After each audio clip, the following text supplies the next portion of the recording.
ओम।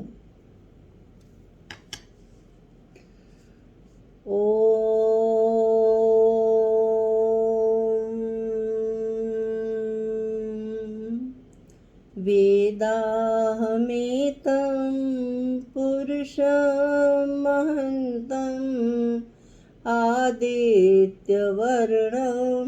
तमसा परस्तात् तमेव विदित्वा मृत्युमेति नान्यपन्था विदिते यनाय नान्यपन्था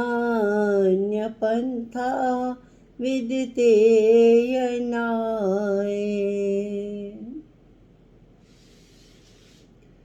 सर्वप्रथम मैं उस परम पिता परमात्मा का धन्यवाद करती हूँ जिसकी असीम कृपा से आज हम सब एक बार फिर से इस आर्य समाज अमृतसर के शक्ति नगर के कार्यक्रम में यहाँ पर उपस्थित हैं और सभी बहनें मेरे चेहरे कुछ जाने पहचाने हैं, कुछ को मैं पहली बार देख रही हूँ।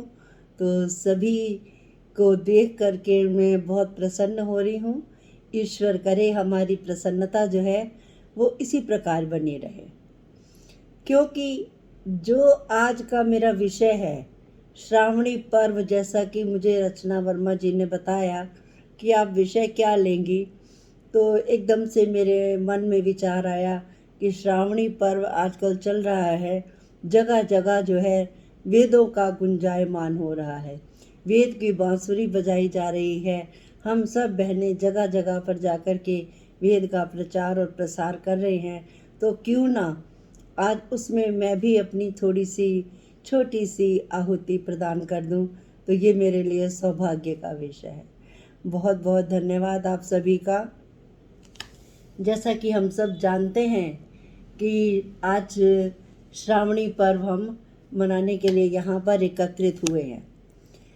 हम सबको मालूम है कि आर्यवर्त की जो संस्कृति है इंद्रधनुषीय संस्कृति है। जिस प्रकार वर्षा ऋतु में इंद्रधनुष नभ में आकर अपनी सतरंगी आभा बिखेरता है और सबके मन को मोह लेता है, उसी प्रकार संपूर्ण विश्व में भारतीय संस्कृति भी अपनी एक सतरंगी आभा को हमेशा बिखेरती है और सबके आकर्षण का केंद्र बनी हुई होती है। क्योंकि भारतवर्ष ही एक ऐसा देश है जहाँ पर कि हर 4 कोस पर वाणी बदले और हर 4 कोस पर पानी बदले, तो हर जगह जो भिन्नता पाई जाती है उसी का कारण है कि हमारा जो भारतवर्ष है वो भिन्नताओं से परिपूर्ण है। तो इसी के चलते आज हर वर्ष पर्वों का ये जो देश है, इसी के चलते जगह जगह हम तरह तरह के पर्व मनाते हैं। कहीं पर जैसे भी लोगों का संप्रदाय होता है उसी के अनुसार से हम सब लोग जो है वो पर्व मना लेते हैं। तो लगभग हर माह में कोई ना कोई पर्व होता ही रहता है, कभी छोटा होता है कभी बड़ा होता है, और हम सब के सब मिल करके उस पर्व को उत्साह से मनाते हैं। और भी कोई प्राकृतिक पर्व मना रहा है, जैसे कि अभी हमारी बहन अंजू चौधरी जी ने प्रकृति से संबंधित फूलों को इंगित करके उनको एक टारगेट बना के इतनी अच्छी कविता कही। तो ये सब जो है मन की खुशी को अपने आप को मन की खुशी को प्रकट करने का एक बहुत ही सुंदर और बहुत ही लुभावना एक तरीका होता है, जिससे कि हम अपने मन की प्रसन्नता को जाहिर कर सकते हैं। जगह जगह कहीं पर स्वतंत्रता पर्व मनाया जा रहा है, कहीं प्राकृतिक पर्व मनाते हैं, और अभी हम स्वतंत्रता पर्व मनाएंगे 15 अगस्त को, और कहीं पर हमारे देश पर बलिदान होने वाले वीरों के या बड़े महान आत्माओं के पर्व हम मनाएंगे। तो ये सब हम मनाते रहते हैं। और विशेष रूप से 4 पर्व जो हैं हमारी भारतीय संस्कृति के विशेष पर्व हैं। हम सबको मालूम है कि होली, दीपावली, दशहरा और श्रावणी का पर्व जो है वो बहुत भारी संख्या में और हर जगह मनाया जाता है। क्यों मनाए जाते हैं ये पर्व? जैसा कि हम सब जानते हैं, मनुष्य एक सामाजिक प्राणी है। हम सब जानते हैं मनुष्य क्या है, एक सामाजिक प्राणी है। समाज में रहना, हर समय एक दूसरे के साथ मिलना जुलना, अपने बारे में, दूसरों के बारे में जानना, अपनी विद्वता, अपने ज्ञान को दूसरों के साथ बांटना, ये सब उसकी विशेषता है। और क्योंकि देखिए, हम लोग जो हैं एक दिन एक रस का जीवन जीते जीते जो है कई बार बोर हो जाते हैं। प्रातःकाल प्रतिदिन वही कार्य, सवेरे उठना, वही कार्य करना, रात तक हम वही कार्य करते रहते हैं जो हम हमेशा रोज की रोज करते हैं। तो हमें भी लगता है कि अरे कुछ तो नया होना चाहिए, कुछ तो ऐसा प्रेरणादायक होना चाहिए जिससे कि हमारे मन में कुछ प्रेरणाएं हों और हम भी कुछ अच्छा सा पर्व या अच्छी खुशी आपस में मिल बांट कर बांट सकें, और फिर से हम खुश सब मिलकर आनंदित हो सकें, खुश हो सकें। तो यही एक कहना चाहिए कि बहुत अच्छा एक तरीका है जो हमारे बुजुर्गों ने, पूर्वजों ने अपनाया, और उसको आज हम भी अपना रहे हैं। और मैं समझती हूँ कि जब तक ये सृष्टि रहेगी तब तक हम इस कार्य को करते रहेंगे। तो पर्व होता क्या है, आइए समझते चलते हैं।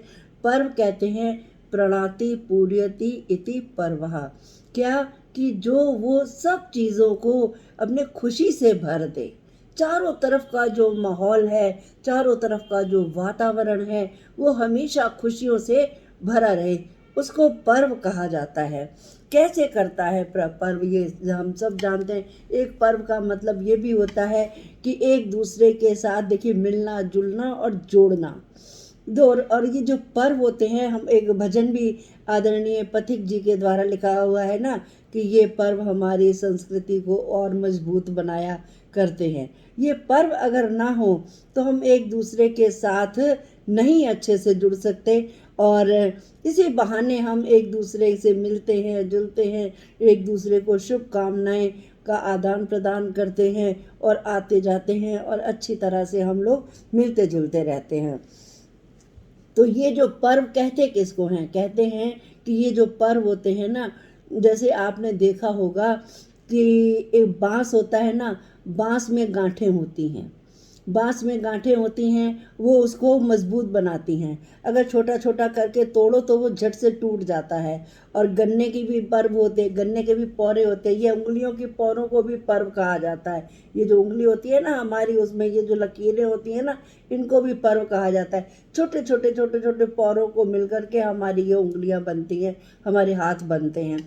इसी प्रकार से जो गन्ने का होता है, एक देखिए, आप लोग तो पंजाब के हैं ना, तो पंजाब में गन्ने का कितना अच्छा महत्व है। मैं भी पंजाब की, समझ लीजिए, वहाँ पर भी हम आते जाते रहते हैं। जब हम लोग गन्ना चूसते हैं तो कितना अच्छा लगता है, कितना मीठा मीठा, और कितना आनंदित करता है, और कितना टेस्टी लगता है, कितना स्वादिष्ट लगता है। एक पर्व तक हम कर लेते हैं और फिर हम उसको फिर दोबारा से करते हैं, फिर मतलब धीरे धीरे धीरे धीरे करके वो हमको आनंदित करता जाता है। इसी प्रकार से ये जो पर्व होते हैं ना, तो वो हमारे देश के, ये जो पर्व हमारे देश के इसी प्रकार से हमें प्रसन्न करते हैं। और कभी कोई पर्व आता है, कभी कोई पर्व आता है, और ये सब के सब जो पर्व है हमारे खुशियों को दुगना तिगुना चौगुना करते रहते हैं, और हम फिर से एक बार उत्साहित हो जाते हैं जीवन में नया रस भरने के लिए।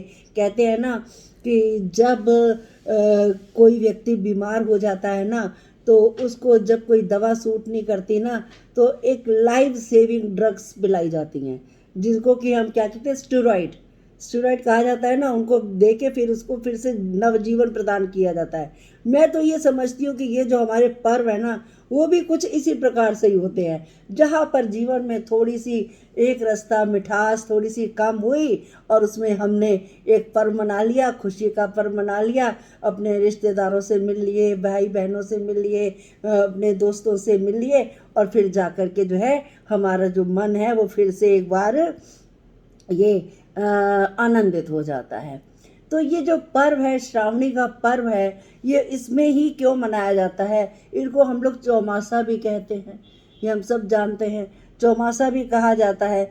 क्यों इसको चौमासा कहा जाता है? क्योंकि देखिए, ये जो हमारा भारतवर्ष है ना, ये कृषि प्रधान देश है। कृषि प्रधान देश में जो फसलें बोई जाती हैं, उनकी जो जुताई और बुआई होती है आषाढ़ में और सावन में की जाती है, ये सब हम जानते हैं। और जो किसान होते हैं वो इन्हीं दिनों में किसाई, बुनाई, जुताई और करके फिर अपने मन को फ्री होते हैं। आपने देखा होगा, आप कभी गांव के क्षेत्र में कभी गए हो तो शाम के समय जाकर देखिए, वहाँ पर किसान लोग आपस में एक चौपाल के नीचे बैठ कर के क्या आनंद से ढोल मंजीरे बजाते हैं, गाने गाते हैं और कितना आनंद से रहते हैं। तो वो किस लिए? क्योंकि अब वो तो अपना कार्य करके निश्चिंत हो गए। वो तो अब अपना बैठ गए जाकर के कि अब जो करेगा, हमने अपना काम कर दिया। और फिर ईश्वर से प्रार्थना की जाती है कि हे परमपिता परमात्मा, हमने तो ये कार्य कर दिया, अब इसको आपने आगे बढ़ाना है, करना है। और ये पर्व जो होते हैं, ये चौमासा जो है, ये बारिश का जो मौसम है, ये वर्षा ऋतु का समय है, इसको हम लोगों ने बहुत अच्छे तरह से प्रयोग किया। वो कैसे? और इस पर्व में, इस समय में, चौमासे के समय में हम सब जानते हैं कि जो पहले का जो समय था और जो अब का आज का समय है, इसमें ज़मीन आसमान का अंतर है। जब पहले समय होता था, जब बारिश हुआ करती थी, तब एक व्यक्ति का दूसरी जगह पे जाना कितना मुश्किल होता था, नहीं जा सकते थे। जगह जगह कीचड़, बारिश, और जाने के क्या साधन थे? ऊंट, घोड़ा, हाथी। तो इन जानवरों पर ही तो हम लोग बैठ बैठ के जाते थे ना पहले के लोग। आज की तरह से ना तो गाड़ियां थी, ना कारें थी, ना एरोप्लेन थे, कुछ भी तो था नहीं। तो वो कैसे जाते? तो इससे अच्छा यही था कि वो एक जगह जा कर के बैठ जाया करते थे और वो बैठ कर के अपना पर्व मनाया करते थे। और इसलिए ये कि वैदिक, और ये देखिए बहुत अच्छा एक वैदिक परंपरा है, ये प्रारंभ से चली आ रही है। हमारा जो देश है, हमारा जो देश है, ये वैदिक संस्कृति का प्रचारक और प्रसारक है। क्योंकि हम सब मानते हैं कि जो वैदिक संस्कृति के द्वारा जो वेदों का प्रचार और प्रसार किया जा रहा है, जो अभी शुरू में परमपिता परमात्मा के द्वारा चारों वेदों का ज्ञान हमें दिया गया था, उसी को हम आज तक भी चला रहे हैं और पढ़ा रहे हैं। और ये तब महाभारत काल से पहले तक तो यही था, और किसी दूसरे अन्य धर्म, मत, संप्रदाय, किसी का नामो निशान भी नहीं था। तो ये सब जो है, ये सब होता रहता था। और इस समय में सारे जो क्षत्रिय थे वो भी अपनी एक दूसरे के ऊपर जब जो करते थे, एक दूसरे के ऊपर जब अटैक करते थे, दूसरे लोग जो एक दूसरे का आक्रमण किया करते थे, वो भी नहीं कर पाते थे। कैसे जाएं? के जा ही नहीं सकते। व्यापारी वर्ग भी एक जगह से दूसरी जगह पर यात्रा नहीं कर सकते थे। तो इस तरह से जा कर के वो उन्होंने ये समय, और बहुत अच्छे तरीके से कहते हैं ना, सिक्के के दो पहलू होते हैं, एक पॉजिटिव और नेगेटिव। नेगेटिव तो वो तरीका होता है कि जी आप कुछ भी करते रहिए, कैसे भी करते रहिए, हैं, आपको तो कुछ अच्छा लगना ही नहीं है, वो है नेगेटिव, नकारते रहना हर एक चीज़ को। और एक पॉजिटिव तरीका होता है, वो ये होता है कि हर एक चीज़ में अच्छाई देख लेना, करना। तो क्या करते थे कि वेदों का ज्ञान, वेदों का पठन पाठन, वेदों का अध्ययन, पढ़ना पढ़ाना, सुनना सुनाना, ये सब उनका धर्म होता था। और इसी इसी इसी एक विचार को लेकर महर्षि स्वामी दयानंद जी ने तीसरा सिद्धांत भी यही बनाया कि वेदों का पढ़ना पढ़ाना, सुनना सुनाना सब आर्यों का परम धर्म है। क्योंकि महर्षि स्वामी दयानंद जी ने जगह जगह जगह जगह जा जाकर प्रचार किया, और जगह जगह जा जाकर उन्होंने देखा, और जगह जगह जा जाकर उन्होंने देखा कि इससे अच्छा तो कोई और साधन है ही नहीं। मैं तो ये कहती हूँ, डंके की चोट पे कहती हूँ कि वैदिक ज्ञान से ऊंचा और कोई चीज़ है ही नहीं। कितना उसमें ज्ञान है, कितने आप दर्शन पढ़िए, उपनिषद पढ़िए, आप कोई भी किताब पढ़िए, कोई पुस्तक पढ़िए, किसी भी तरह की पढ़िए, ज्ञान से भरी पड़ी है। और आजकल कोरोना समय के पश्चात में तो ये इंटरनेट और ये ऑनलाइन ने तो एक ऐसी बहार ला दी है, मैं तो कहती हूँ ज्ञान बरस रहा है, हमेशा वर्षा हो रही है, हमेशा वर्षा ऋतु बनी हुई है। आप अपना बर्तन खुला रखिए, आपका ज्ञान जो है वो भरता चला जाएगा, भरता चला जाएगा।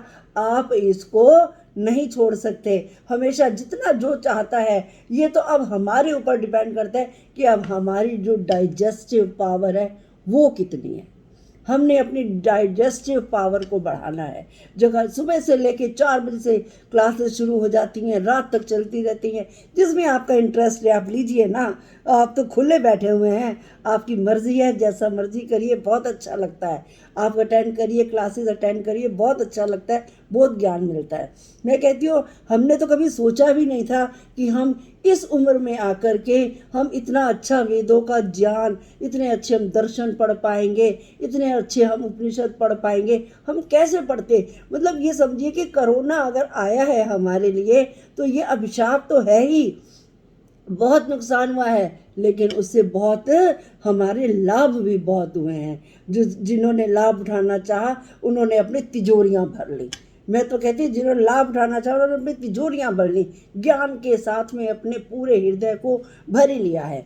तो इस समय में जो महात्मा लोग होते थे वहाँ पर जो 4 साल पहले पूरा 8 महीने तो वो वनों में रहा करते थे, वनस्थली में रहा करते थे। इस समय वो भी आ जाते थे नीचे और आकर के वो जो ज्ञान उन्होंने अर्जित किया होता था वो सब में बांटते थे। और देखिए बड़ी श्रद्धा भावना थी पहले के लोगों में, कितने कैसे अच्छे से बैठ करके, मतलब एक ऐसे ध्यान से सुना करते थे, एकाग्र होके उनके द्वारा दिया गया ज्ञान जो होता था वो अभूतपूर्व होता था। क्यों? क्योंकि वो जो उनका ज्ञान होता था ना, वो उनका अनुभवकृत ज्ञान होता था, मतलब उनका अपना अनुभव किया हुआ ज्ञान होता था। ऐसे वो पढ़ा लिखा एकदम से ऊपरी किताबी ज्ञान नहीं बताते थे, वो अनुभवी ज्ञान बताते थे कि अगर देखो। और वो होता क्या है कि जब हम कोई अपना अनुभव किसी को बताते हैं ना, तो अनुभव जो होते हैं वो हमें दूसरे का अगर वो ध्यान से सुनता है तो उसका जीवन बदल जाता है, वो उसका बहुत जल्दी असर होता है। तो ये अनुभवी जो ज्ञान होता है वो हमारे जो ऋषि मुनि दिया करते थे, आते थे। ये बहुत श्रावण की बहुत बड़ी वो है, यह कहते हैं ना कि जब हम ब्रह्मचारी, जब उस समय में कहते थे ना, चारों वर्णों में ब्राह्मण क्षत्रिय वैश्य शूद्र में सब में ये ज्ञान जो था वो बांटा जाता था। और जो ब्राह्मण लोग होते थे, कहते हैं ना कि ब्राह्मण कहते थे कि सारे वर्णों का मुख होता है। जैसे हमारा जो शरीर है ना, हमारे शरीर में मुख की हमारी प्रधानता है, वो सबसे बड़ा है। इसी प्रकार से जो वर्ण, चारों वर्णों में ब्राह्मण जो होता है वो ज्ञान का भंडार होता है, उसको सबसे बड़ा माना जाता है। और क्यों माना जाता है? अगर ब्राह्मण शब्द की मैं व्याख्या करने लग गई ना तो फिर मेरा और समय बहुत सारा निकल जाएगा, तो वो मैं अब नहीं करूँगी, तो फिर कभी जब समय होगा तो करूँगी। और फिर उसके बाद में जब ये हम ये वर्ण हो गए, फिर आश्रम हो गए, आश्रमों में जा कर के जो ब्रह्मचारी रहा करते थे, जब उनका समावर्तन संस्कार किया जाता था तब उनको यही शिक्षा दी जाती थी, प्रवचनाभ्यान स्वाध्यायम न प्रमदा, और इनमें किसी में आपने आलस्य नहीं करना है। और मैं तो कहती हूँ कि ये जो शिक्षा है, ये तैत्तिरीय उपनिषद की ये जो सूक्ति है, ये सिर्फ उन्हीं के लिए नहीं है, ये हम सब के लिए है।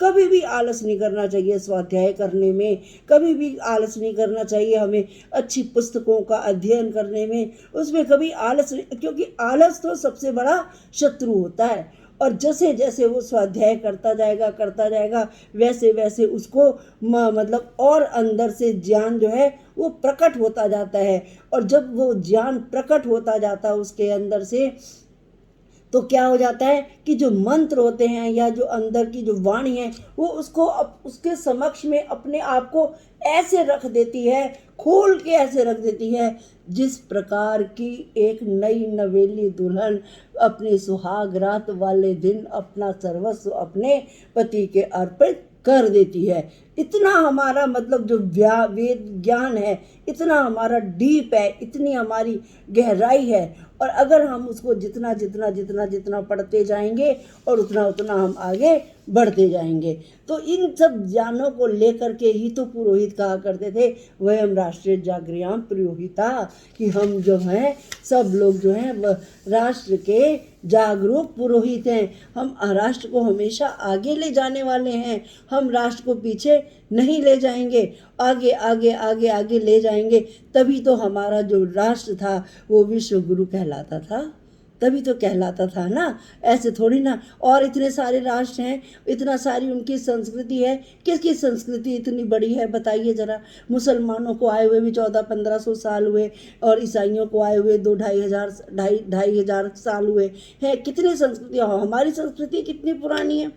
जब से सृष्टि बनी 4 अरब 32 करोड़ वर्ष की ये पूरी आयु होती है एक सृष्टि की, और ये 1 अरब 96 करोड़ 8,53,124 वर्ष हो चुके हैं। तो ये तब से ये जो सृष्टि बनी आई है, तब से चला आ रहा है, तब से ये जो ज्ञान है ये हमारे बीच में आ रहा है। और ईश्वर की कृपा से, मैं कहती हूँ ईश्वर की कृपा से आज हम सब उस संस्कृति को आगे बढ़ाने का कार्य कर रहे हैं। देखिए ईश्वर भी जो है वो उन्हीं के कंधों पर भार डालता है जो उस भार को उठाने के लायक होते हैं। ऐसो वैसों पे तो नहीं डाला जाता भार। भी अपने घर में भी देखिए, इतने बच्चे होते हैं, माँ बाप भी कोई सवाल करना होता है तो उसी बच्चे को कहेंगे ना जो उस करने के लायक होगा, इसको तो नहीं कहेंगे जो नहीं होगा। तो परम पिता परमात्मा की असीम कृपा से हम लोग जो हैं इस तरह से कार्य किया करते हैं।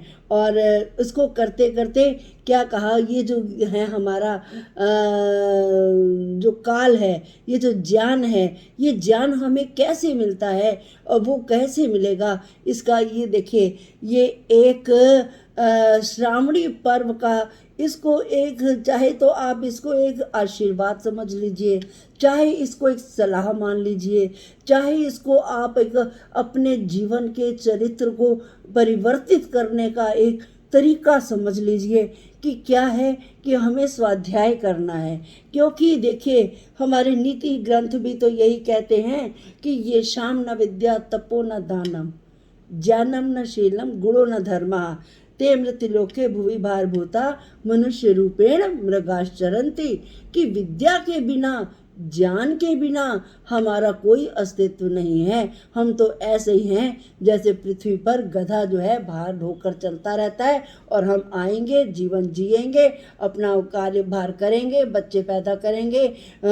जो जैसे पशु आहार निद्रा भय मैथुन सामान्य में तत् पशुभिर नराणाम है, तो धर्मो ही तेषाम अधिको विशेषो मनुष्य, धर्मो ही तेषाम अधिको विशेषो धर्मेण ही ना पशु समाना।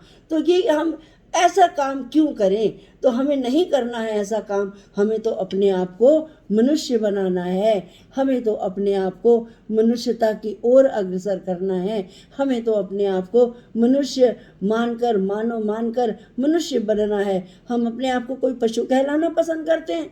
नहीं करते ना। तभी तो वेद ने कहा कि मनुर्भव, नहीं तो वेद क्यों कहता। अरे वेद में तो ऐसी ऐसी बातें लिखी हुई हैं, ऐसी ऐसी बातें लिखी हुई हैं कि जिनका अगर हम अध्ययन करें तो हमारा जो बहुत कुछ उद्धार हो सकता है।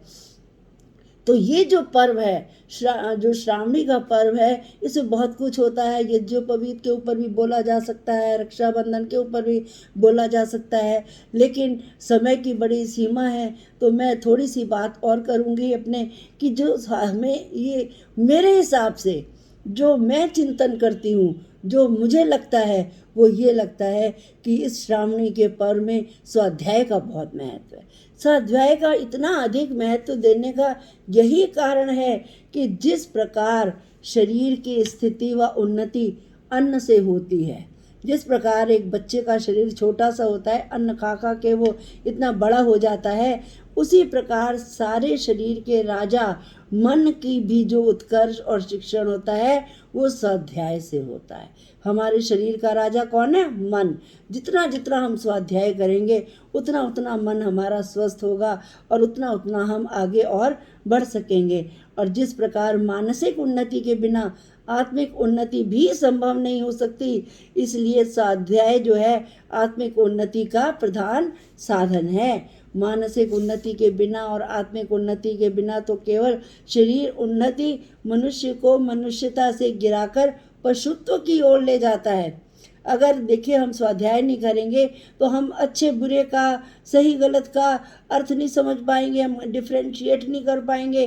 तो हमें कई बार ऐसा लगेगा कि ये बात ठीक है, कई बार ऐसा लगेगा कि ये बात ठीक है।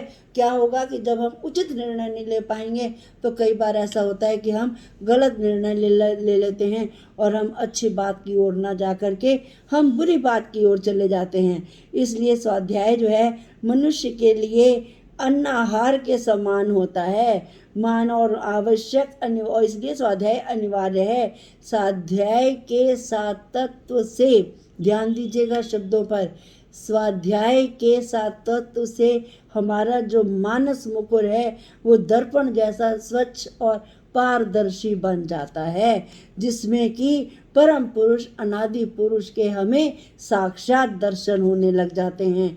और इसी को मंत्र दर्शन भी कहा जाता है। जितना अधिक हम स्वाध्याय करते जाएंगे, बर्तन होता है ना, उसको जितना मांजो जितना साफ करो, एक बार साफ नहीं होता, दूसरी बार साफ नहीं होता, तीसरी बार साफ, जब वो चमक जाता है ना तो फिर उसमें हमें अपनी छवि दिखाई देने लग जाती है। इसी प्रकार से हमारा जो मानस मुकुर होता है, हमारा जो दर्पण हो, हमारा अंदर का जो मानस हृदय का दर्पण है वो स्वाध्याय से स्वच्छ हो जाता है। हमारे अंदर अच्छे विचार आने लग जाते हैं और हम अच्छी अच्छी बातों को करने लग जाते हैं। और तभी तो वो कहा जाता है कि मंत्रो दृष्टार। तभी जो हम जो कहते हैं ना कि ऋषियों को, जब हम कोई भी वेद मंत्र पढ़ते हैं तो ऊपर लिखा रहता है ना कि इस मंत्र का ऋषि ये है, तो इसका कई लोग अर्थ गलत समझते हैं कि इस मंत्र को इस ऋषि ने बनाया। नहीं, इस मंत्र का साक्षात्कार इस ऋषि ने किया, वो इन मंत्रों के अंदर घुस गए। मंत्र क्या है? मंत्र मंत्रणा देने वाले होते हैं। मंत्रों को हम जितना पढ़ेंगे, हमें एक एक मंत्र को, अगर कोई भी एक मंत्र को कोई ध्यान से पढ़े तो कितनी सुंदर मंत्रणा मिलती है, कितने सुंदर विचार मिलते हैं। हम रोज कहते हैं ना कि विश्वानि देव सवितर दुरितानि परासु वियद भद्रम तन आसु, ये भी तो मंत्र है। महर्षि स्वामी दयानंद जी का मुख्य मंत्र, सबसे विशेष मंत्र उनका यही था, विश्वानि देव, क्योंकि वो कहते थे कि सारी बुराइयों को दूर करो। हे परमपिता परमात्मा, मेरी जब बुराइयां दूर होंगी तो मेरा जो मानस मुकुर है वो अपने आप निखर जाएगा, अपने आप निखर के स्वच्छ हो जाएगा और इसमें फिर मैं अपने आपके दर्शन जो है वो कर पाऊंगा। तो स्वाध्याय करते हुए वेद की वाणी जो है, ये स्वाध्याय करने के लिए दी बेस्ट, मैं तो कहती हूँ दी बेस्ट। आजकल लोग जगह जगह पे शतकम का पाठ करते हैं, स्वाध्याय करते हैं। मैं तो कहती हूँ आप रोज़ करिए, बहुत अच्छी बात है। एक मंत्र का करिए, उसका पूरा अर्थ पढ़िए। अगर आपको संस्कृत नहीं भी आती तो भी उसके हिंदी में शब्दार्थ लिखे रहते हैं, उनको पढ़िए, समझिए और उनको गूढ़िए अंदर उसकी। मैं कहती हूँ ऐसे पर्दे उतार के देखो कि आखिर इसका मतलब क्या है, इसका क्या मतलब है, इसका मंत्र क्या कह रहा है, हमें क्या बताना चाह रहा है। तो ये जब अगर हमें ये करने का तरीका आ गया ना, ये करने का अगर हमें मेथड आ गया तो समझ लीजिए कि हमारे लिए कुछ भी कठिन नहीं है। तो जो वेद, एक यजुर्वेद का बड़ा अच्छा मंत्र है कि वेदवाणी क्या है, वेदवाणी को हम किस प्रकार से देखिए उसकी आराधना करते हैं। हर जगह जगह वेदवाणी, कितने सारे मंत्र हैं, 20,000 के आगे कितने मंत्र हैं, हम सब जानते हैं। तो कुछ वेद मंत्र इतने अच्छे होते हैं कि हमें लगता है कि हम इनको याद करने हृदयंगम हो जाएं। और मैं तो ऐसे ही करती हूँ कि मैंने कोई एक मंत्र जहाँ पर सुना, मुझे अच्छा लगा, तो वो मंत्र को मैं लिख के अपने रूम में या अपनी किताब में, अपनी जहाँ पर मैं बैठती हूँ, बड़ा लिख के उसको मैं टेबल पे सामने रख देती हूँ। आते जाते उसको देखती रहती हूँ, पढ़ती रहती हूँ, वो भी याद हो जाता है। अपने अलग से स्पेशल याद करने के लिए मैं नहीं बैठती कि इसको इसको ऐसे याद करना है, इसको ऐसे याद करना है, नहीं। जो मंत्र भी, जो चीज़ मुझे अच्छी लगती है उसको मैं लिख के अपने टेबल पे रख लेती हूँ। टेबल पे रख के उसको जब भी मैं वहाँ से निकली बस पढ़ती गई 2 4 5 बार, जितनी बार भी हुआ। कठिन हुआ तो थोड़ा टाइम लग जाता है, नहीं हुआ तो जल्दी हो जाता है। तो ऐसा ही एक मंत्र मैंने इसी तरह से याद किया। कैसे कि ईड़े रंते हव्य काम्ये चंद्रे ज्योते अदिते सरस्वती मयि विश्रुति एता अति अगण्यो नामानि देवे व्योमाम सुकृतम ब्रूतात। ये यजुर्वेद का मंत्र है और 8वें अध्याय का 43वां मंत्र। बहुत सुंदर मंत्र है, इतना सुंदर, मतलब जब से मैंने ये मंत्र पढ़ा ना मेरी तो आत्मा प्रसन्न हो गई। और वेद वाणी की इतनी अच्छी प्रशंसा, इतना सुंदर बताया गया इस मंत्र में वेद वाणी के बारे में कि, और ये कहा गया देवो हे विद्वानों मुझे इस मंत्र के अर्थ बताओ, हे अघन्य, हे मेरा मतलब मुझे वेद माता, हे अघन्य वेद माता, मुझे कष्ट न देने वाली वेद माता, मुझे इस मंत्र के द्वारा मुझे आकर्षित करो, मुझे और आनंदित करो, मुझे इसका अर्थ बताओ। समय हो गया है क्या मेरा? अच्छा, तो ठीक है, तो कोई बात नहीं, मैं अभी 2 मिनट में अपनी वाणी को समाप्त कर विराम देती हूँ।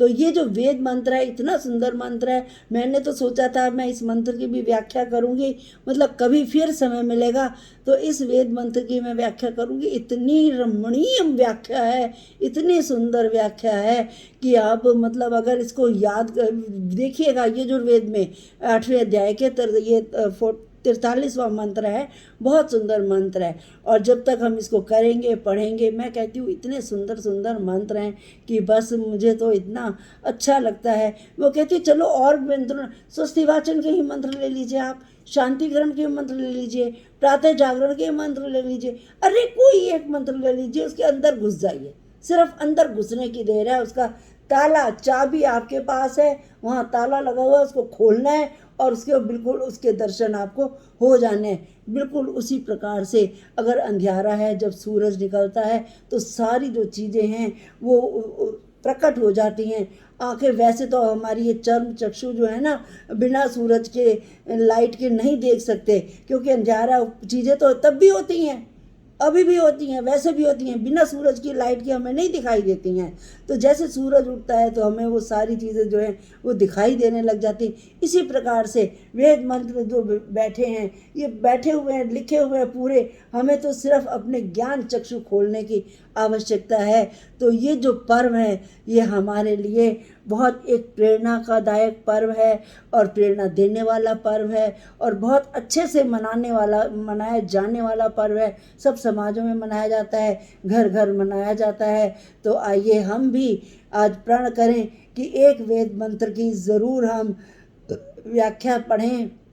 मैं तो कहती हूँ वेद मंत्र लीजिए, एक शब्द वेद का, इतने 24 अक्षर अगर वेद मंत्र में है तो एक एक शब्द अगर रोज़ याद करेंगे तो आपको 24 दिन में मंत्र याद होगा, नहीं तो 1 महीने में एक मंत्र याद आपको हो ही जाएगा और बहुत अच्छे से हो जाएगा। और वो दिन, जिस दिन आपको वो मंत्र याद हो जाएगा ना, आप देखिएगा कि मैंने क्या पा लिया। वो जो आनंद है ना, वो आप सोने की चेन खरीद के लाओगे ना उसमें भी नहीं दिखाई मिलेगा। वो आप आभूषण हाल लेके आओगे ना 20 तोले का, उसमें भी दिखाई नहीं देगा। वो जो एक मंत्र आप याद कर लोगे आपके अंदर समा जाएगा, वो उससे कितना आनंद आएगा। तो ये मेरा ये अनुभव है, ये जो थोड़े बहुत मैं अपने अनुभव से आपके बीच में या अपनी बातों से जो मैं आपके सामने अपने विचारों को रख पाई। आपने बहुत ध्यान से सुना, आपका बहुत बहुत धन्यवाद। फिर से एक बार मैं प्रांतीय आर्य महिला सभा की तरफ से, अहम केतु कार्यक्रम दीप ज्ञान दीप की तरफ से आप सभी का बहुत बहुत धन्यवाद करती हूँ। आपने मुझे समय दिया। ओम शांति। नमस्कार।